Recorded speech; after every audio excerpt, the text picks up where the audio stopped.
Hi, welcome to Raw TV, Real and Willing Television. I'm Jacob Kelly. And I'm Rebecca Vargas. Jake, did you know that summer is approaching? I'm It graduating. No. Did you know that? Tear. I'm gonna miss you. I know. I know. This was an awesome season. No, I'm gonna miss you too. I know. It was such a fun time. What are you gonna do for this summer? Well, I am actually gonna be traveling Europe. I'm really excited. I really am. I've never even been out from between these little Atlantic and Pacific oceans. I've just been in a circle in the States. So my vacations are like.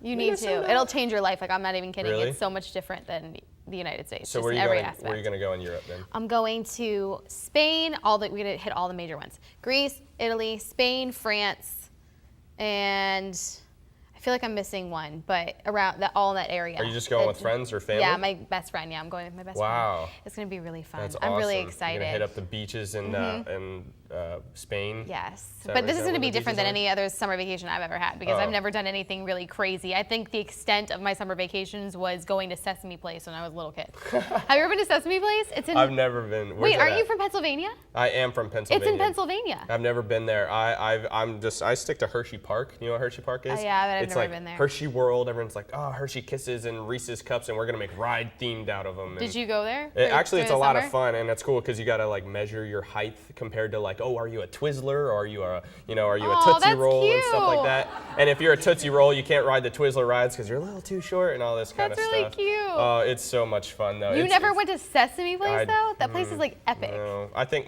the biggest place that I've ever like known theme park that I've been is Disney World here in Orlando. Yeah, that's true. So and I was there when I was 6. I haven't been there since. Those were my summer vacations too. Yeah, Disney. My family of mine lived down in Florida, so Disney was like every summer, all the time, go to Disney. You think I'd be sick of it by now, but I'm absolutely obsessed with it. You still like Disney? I'm obsessed with it. I love Magic Kingdom. Like, I think it's the best place ever. I haven't been there in a while. How many rides do they have? Do they have enough rides? Well, their rides are more like kiddie rides. Woo, teacups! You know. No, we're definitely. There's one that's in Storm Runner for Hershey Park. That's the number 1 ride there. Somebody likes Hershey Park. And that's like, oh, I love Hershey Park. And so it shoots you off 0 to 60 in like 2 seconds. What was the craziest summer thing you've ever done? Summer vacation, summer experience? Honestly, I haven't had too many, except for I would usually go to Minnesota a lot with my dad, and we'd go camping there. Never been to Minnesota. And the craziest thing is Lake Superior, I think it is. Yeah. It's constantly like 50 degrees there, and it was so cold. I couldn't. Really? Oh my goodness, I just dove right in. In the summer.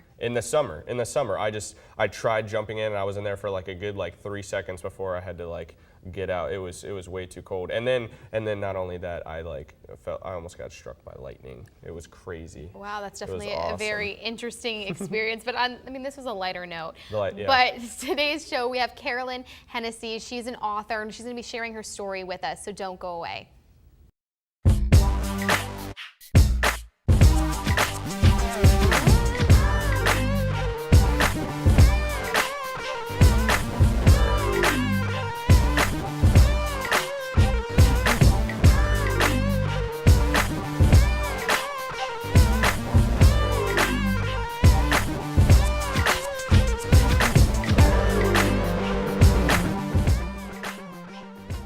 Welcome back. Our very special guest tonight is Carolyn Hennessy. She's the author of this book, Orange Blossom Wishes, and the subtitle is Child Molested, Women Abused, Her Victorious Journey to Freedom.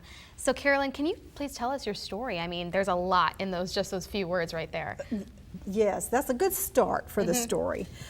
I guess the first part of the book, we'll go to the beginning. When I was about 7 years old, I began being molested by an extended family member, and it went on until I was almost 15. Wow. So there were all those years of building a foundation, and it went from there. I went through high school, carrying the burden and hiding the secret. That was the goal of everything, was just to be sure and keep the secret hidden. It wasn't always easy, and I have a lot of friends who came up to me at our most recent class reunion and just took me by the shoulders and said, how did we not know? How did you keep it from us? And you get really good at hiding secrets because it's a defense mechanism, I guess. You don't want people to know what's going on because you feel the perpetrator leads you to believe that you're the one that's to blame. I'll tell them it was all your fault. And you begin at that age, you're very innocent, naive, and gullible, and you believe everything that you're told. Yeah. So my mindset was, I must have done something to have caused this at the age of 7. That's what a terrible. mentality, isn't it sad? So innocent. So that's the nature of that beast. And then the rest of the book moves on into after I graduated from high school. I was married at 18. Wow. And moved right into an abusive relationship there. And it became a pattern in my life for many, many years. I was in almost 16 years of an abusive marriage. And that's where we get into the domestic violence issues. And that's a thumbnail version of the book. Wow. Well, how long was it until you decided to tell someone what was going on? Yeah. Well, as far as the abuse as a child, the molestation, the first time that I brought it up, I was 15, and I confided in my mother. And you have to remember, like, I'm old enough to be your grandmother, so you have to remember, this was in the 60s, and they say if you can remember them, you weren't really there. Yeah. But I remember the 60s. And when I went to her, it had escalated to the point to where it had just really escalated. Yeah. And so I went to her and sat to tell her what was going on.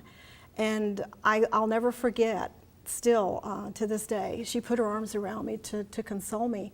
But she told me that this wasn't something that we could talk about. We had to keep it a secret because it would damage the family, it would damage the church, it would damage the community.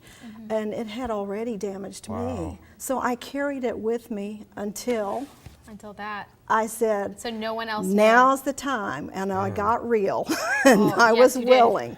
So now the world knows. And I was asked, why didn't you use a pseudonym? And the reason was, and I love this whole concept, because the reason I didn't use a pseudonym on this book is because if I could not be real enough to use my own name and to be open and honest, then how could I possibly expect other victims to trust me with my story, that they could have hope? Because the good news is the victorious journey to freedom. And that's the part that I really want to home in on and let them know. That light at the end of the tunnel ain't no train, and it's not coming on you to kill you. It's the beacon of hope. And since I've made it through that tunnel, I can extend my hand out to a victim now and say, come on, let's walk these rails together. I'll help you get out. You touched on it before a little bit about how religion and the church affected, and the culture affected the fact that you didn't come out with it, or how did that affect you, and how does that affect that situation? It had a huge effect on me, not only in the years of molestation, but as well in the domestic violence. And the one question that victims of domestic violence are asked, if I had a dollar bill for every time I've been asked, I'd be a very wealthy woman. But they're always asked, why didn't you just leave? Well, the world still to this day asks me, why didn't you just leave? And the church, the religious factor, asks me, why did you get out? Why did you get a divorce? So you're in between a rock and a hard place. And I reached the point to where I just kind of got real with God, and I said, I got to know something here. I know the Bible says you hate divorce, but do you hate divorce worse than you hate what's happening to me? Yeah. And when it became physical, that's when I finally decided that God had to hate the physical abuse as much as he hated the divorce. Yeah, this is great. This is good. Thank you. We'll be right back after this food for thought.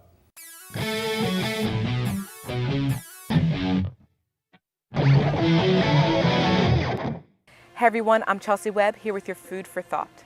The subject of abuse is a very serious topic. But what if you're in a committed relationship, like a marriage, and you're a victim of abuse, whether it be mentally, physically, or emotionally? You have all these factors that come into play, such as family and finances, or even just those around you in general. But at which point would you say enough is enough? Where would you draw the line to say that it's time to get out of the relationship? That's something to think about. Welcome back. We're here with Carolyn again. I know that this must have been such an emotional, stressful state for you. So how did you go about surviving all of this? Well, you take it moment by moment. When you're in it, when you're in the middle of it, it's kind of like you can't see the forest for the trees. When you're a victim, you just want to make it through the day. And there were many nights I would lay my head down on the pillow and wonder what I was going to wake up to the next morning. How did I finally make it through that tunnel and realize that wasn't a train barreling down on me? The power of forgiveness.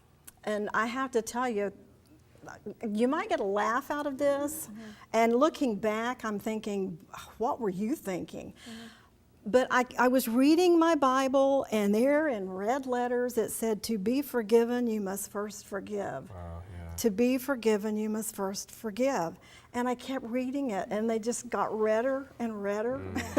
And I said, no, I'm not, no, I can't. Yeah. There's nothing in me that even wants to do this. Yeah.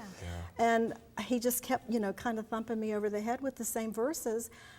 And I said, okay, I'll cut a deal with you. I'll cut a deal with God. I'll cut a deal with you. I give you permission to plant a seed of forgiveness in my heart and cause it to grow. And I started praying that several times a day. God, I just ask that you would plant a seed of forgiveness in my heart and cause it to grow. For months and months I prayed that. And then one day I found myself praying, Father, I forgive them. I ask for you to forgive them and bring people into their field that would speak words into them and cause them to want to come to you. That's so strong, so incredible. Have you spoken to your abuser since then? Yes and no. There's very, very little contact, and I think it's best that way, because forgiveness, I came to understand, Rebecca, that forgiveness is as much for me as it is for them, because it says, I release you of the power and control you have over me, because so many people have the concept that domestic violence is an anger management issue, and it's not. It's power and control.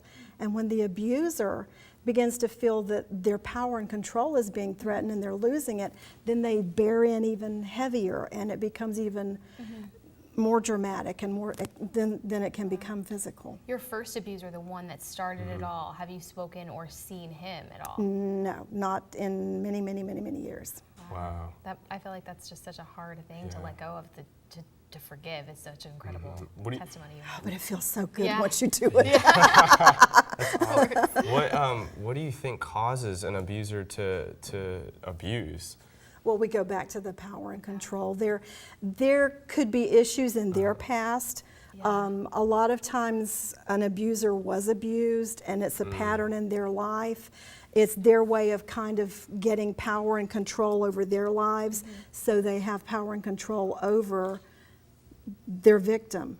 And it's just such a sordid thing. But I would tell you this, and a lot of people are very shocked to hear this. The statistics tell us that 1 in every 4 women will at some time in her life become a victim of domestic violence. And now it's being updated, and a lot of reports are saying 1 in 3. Wow. I'm not surprised. 1 honestly. in 6 women Yeah. will be the victim of an attempted or a successful sexual assault. Wow. That's surprising to me. So I can't not Yeah. reach out and get this story Yeah. out. It's Where incredible. do you like to go to reach out then? Where's a place that you go to reach out to girls? Well, colleges. I do seminars. I do workshops. I am an advocate. I have a lot of training as an advocate, and I keep seeking more training to become a better advocate. And I work a lot with some of the nonprofit organizations and agencies that have shelters, and I work with the coalitions and the domestic violence agencies to reach out and help them get help. You talked about in your previous marriage how you were abused, and they said to you, well, why didn't you just get out? What do you say to, because I've talked to girls that are abused, and or I've spoken to ones that are in the relationship but they just can't get out. It's they have like this love for the person, and why can't you see, you want to open their eyes. Well, you were in that situation, so how would you talk to them, or what would you say to rebuttal that? Well, first of all, instead of asking me, why didn't you just leave, why don't you ask me, why didn't he stop abusing you? You stay for so many reasons. Children, you know, one of the first things that a wife is told is, I'll take the children from you and you'll never see them again. Financial reasons, you know, you've got to have a roof over your head. And one of the first red flags is threats against the family pet. That is one of the first red flags. There will be threats made or there will be harm done to the family pet. Red flag. Love is not abuse. Love is not jealousy. Love does not hurt. And if any of that is fitting into a relationship, then you need to call time out. You know, the religion wants to say, well, we don't want to support divorce, and I don't want to support divorce either, but I say, get some distance between the two of you and get counseling. Do not leave an abusive relationship without a safety plan. And you can find all of this on my website, Carolyn Hennessy, with a C.com. Go to the victim support page. It has tons of information, phone numbers, hotlines.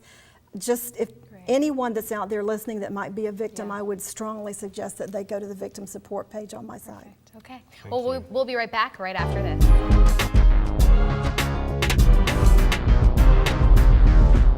So when discussing the issue of abuse, we always have to remember a couple things. One is it's not a black and white issue. It's a very difficult issue to cross. But there's a couple things and a couple angles that I want to address it from. And one is the angle that we've been talking about in the show is, you know, if you know someone that is getting abused, the James says that pure and undefiled religion is when you take care of widows and orphans. And the Bible is laced and filled with language that talks about caring for those who cannot care for themselves. So I think one of the main things that we have to remember as we navigate our lives as followers of Christ is that we have a responsibility to care for those that are in desperate situations. We have a responsibility to care for those that are in circumstances and in situations where they are no longer able to provide care for themselves. And so I think a lot of time when we wrestle with those things, man, am I supposed to say something or do I not say something? And sometimes I believe that the only thing worse than saying the wrong thing is saying nothing. And so if you know someone who is in an abusive situation, I think you can very lovingly and many times out of relationship, talk to that person and plead with them and urge them to do what is best for them. Which leads us to our next phase of it, which is, you know, what do you do if you're in a circumstance where you are being abused? And I think the main thing that we have to understand is that we get to absolutely decide how we navigate relationships. What we don't get to decide is whether or not we are called to forgive or not. Every single believer, every single follower of Christ, no matter the circumstance, no matter the situation, is called to forgive. You know, our great model is Jesus while he's hanging up on the cross, and he looks down at the people that were crucifying them and said, Father, forgive them, for they know not what they do. So although we may not have a choice on whether or not to forgive, we do have a choice when it comes to trusting people in relationship. And I want to encourage you, if you are being abused, I think you need to run as far away from that relationship as possible. Welcome back, guys. We're here with our panel now to talk about this situation of abuse. What do you think we should do if we know someone in this situation? I feel like it's something that, I don't know, I want to get your take too, but I feel like it's something that you don't necessarily want to keep secret. You want to talk to someone about it. I don't know. What's your take? What type of people would you go talk to about it? Like teachers, mentors? I think it depends on who you are, where you are in life. Okay. If you have counselors here on campus, I find myself that the most helpful person for a victim is a survivor who has already been there, done that, bought and burned the T-shirt. And they have paved the way.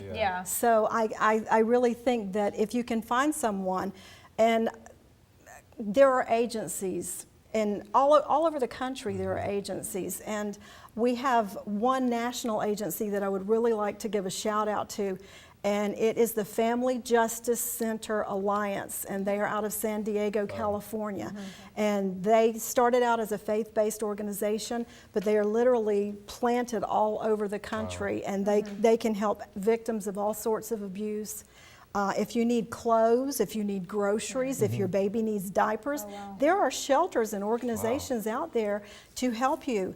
If you just need to get away, call 911, call 211. A lot of areas in the country, 211 if you need a place to stay, if you need law enforcement help, that 211 will get you just about anything that you need to keep you off the street and safe. Do you feel like a lot of times people that don't know how to deal with the situation, if they have friends or family members that are going through it, that if they deal with it negatively, it can have consequences if they don't know how to properly deal with it? Oh, that's such a good question. Yeah. Please listen well. The last thing you want to say, especially to a female who is a victim of abuse, whether it's a boyfriend, a husband, a fiance, the last thing you want to say to them is, he is such a jerk. That's interesting. Because they're going to come to their defense in most cases. There's still that element of love for however they see it or perceive it. But it's an element that they're going to come to their defense, and you just don't diss the other person. You just let them know, hey, if you ever want to talk, I'm here. Or have a brochure or a pamphlet from an organization or an agency in your area, and just say, look, if you ever need anything, you might want to give these people a call. What do you think is going on in their minds, those that are being abused, and they're thinking about, you know, finally telling someone, but they have absolutely no idea what to expect? What would you tell them? I would tell them that you're going to be scared to death. It is the most frightening thing I ever went through when I finally decided because silence is the biggest enemy of abuse. And we all know that, you know, the truth sets us free. So I would tell them, when you make that decision that you're going to say something, don't do or say anything unless you have a safety plan in place. And that may be a foreign thing for a lot of people. They may not know what a safety plan is. But before you leave an abusive relationship, you need to be sure that you've got your legal papers, you've got money. If you need a taxi, you've got money to pay the taxi. You've got phone numbers. You've got a social security card with you. There are certain things. And once again, on the victim support page of my website, you can find all of that, and I can help you develop a safety plan. But it's very helpful if you could contact agencies or let me help them develop their own safety plans. You know, I've heard of situations where someone is dating someone and then they find out, or before they start dating them, that they find out that in their past, their significant other has been sexually abused as a child, and maybe they never dealt with it, or they never, or they had dealt with it, but now that is something in their past. How would that significant other now handle knowing this, and have you experienced that at all? Well, yeah, I've been on both sides of that. I'm very happily married to someone who's very supportive and understands. And there are still times that things will be said or done that will re-trigger things. You know, things will, and I think it's important for you just to let them know, if you ever want to talk about it, the key word here is trust. That's what makes a relationship, is trust. And if there's not trust, there's no relationship. You have to let them know that they have a place to put their trust. You're a safe place to fall, is what we call it. Since you mentioned, like the thing you do not want to do is say, like, go on the attack, like, about the person that's abusive.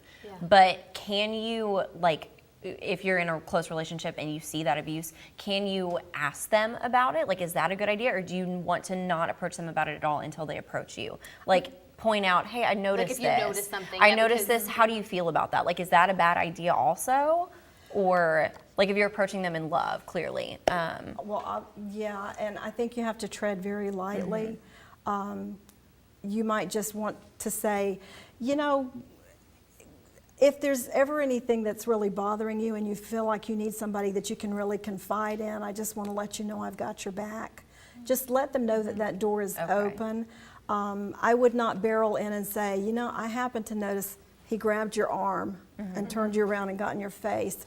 And I think it would be okay to kind of turn, this is the way I like to do it. I like to turn it around and say, You know, I was in the grocery store the other day and I just happened to notice this couple, and it kind of made me feel really uncomfortable. How would that make you feel? Yeah. Yeah. That's a good And way to look always ask questions in, how would you feel? What would you think? What would you say?